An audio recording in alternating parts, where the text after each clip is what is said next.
আজকে আমাদের চন্দ্রকোনা এবং চন্দ্রকোনা পার্শ্ববর্তী গ্রামের সমস্ত টোটো চালকদের আজকে 21/11/2025 তারিখ চন্দ্রকোনা 2 নম্বর ব্লকের বিডিও সাহেবের কাছে ডেপুটেশন ছিল। সেই ডেপুটেশন আমাদের মূলত দাবি ছিল যে রাজ্য সরকার যে বিজ্ঞপ্তি জারি করেছে যে টোটোর রেজিস্ট্রেশন করতে হবে, রেজিস্ট্রেশন ফি 1000 টাকা এবং মাসিক 100 টাকা করে 12 মাসে 1200 টাকা ধার্য করেছে। আমরা তার বিরুদ্ধে বিডিওকে ডেপুটেশন দিয়েছি যে আমরা টোটোর কোনো রেজিস্ট্রেশন ফি দিতে পারবো না, রেজিস্ট্রেশন ফি মুকুব করতে হবে, এটা আমাদের মূল দাবি। দ্বিতীয়ত বলেছে রাজ্য সরকার যে জাতীয় সড়ক এবং রাজ্য সড়কে টোটো চলাচল সম্পূর্ণভাবে নিষিদ্ধ। আমরা তার বিরুদ্ধে ডেপুটেশন দিয়েছি।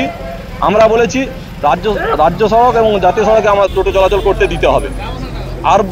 আর বলা আছে যে টোটোতে কোনো মাল পরিবহন করতে দেবে না। আমরা তার বিরুদ্ধেও ডেপুটেশন দিয়েছি যে আমাদেরকে টোটোতে মাল পরিবহন করতে দিতে হবে। আমাদের আরও দাবি ছিল যে সরকারি সমস্ত সুযোগ সুবিধা টোটো চালকদের দিতে হবে। আমাদের দাবি ছিল এবং রাজ্য সরকার আরেকটা জিনিস বলেছে যে 2 বছরের মধ্যে টোটোকে রিটার্ন করে রিজেক্ট করে আবার নতুন টোটো নিতে হবে। 2 বছরের মধ্যে কোনো মতেই টোটোর রেজিস্ট্রেশন করা সম্ভব নয়, টোটো পুনরায় নেওয়া সম্ভব নয়, কারণ 2 বছরের মধ্যে একটা টোটো যা মূল্য সেই মূল্য তোলা কখনোই সম্ভব নয়, বা পুনরায় আবার একটা টোটো চালকের আবার পুনরায় নতুন টোটো নেওয়া সম্ভব নয়। আর রাজ্য সরকার বলেছে যে 4 জনের বেশি প্যাসেঞ্জার নেওয়া যাবে না, যাত্রী বহন করা যাবে না। আমরা বলেছি টোটো চালক সহ 6 জন নির্ধারিত করতে হবে। আমাদের আরও যে দাবি ছিল যে টোটোর যে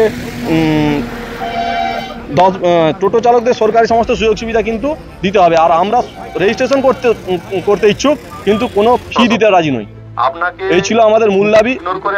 হ্যাঁ, বিডিও সাহেব আমাদের সমস্ত দাবি দাবা শুনেছেন, উনি এও জানিয়েছেন যে আমরা ঊর্ধ্বতন কর্তৃপক্ষকে উনি জানাবেন এবং তার ফিডব্যাক আমাদের প্রত্যুত্তর আমাদেরকে কিন্তু জানিয়ে দেবেন। আমরা প্রায় 1500 টোটো চালক আজকে চন্দ্রকোনাতে জমায়েত হয়েছি। হ্যাঁ, এবং আমাদের এই দাবি দাবা যদি পূরণ না হয় আমরা কিন্তু আরো বৃহত্তর আন্দোলনে যাব।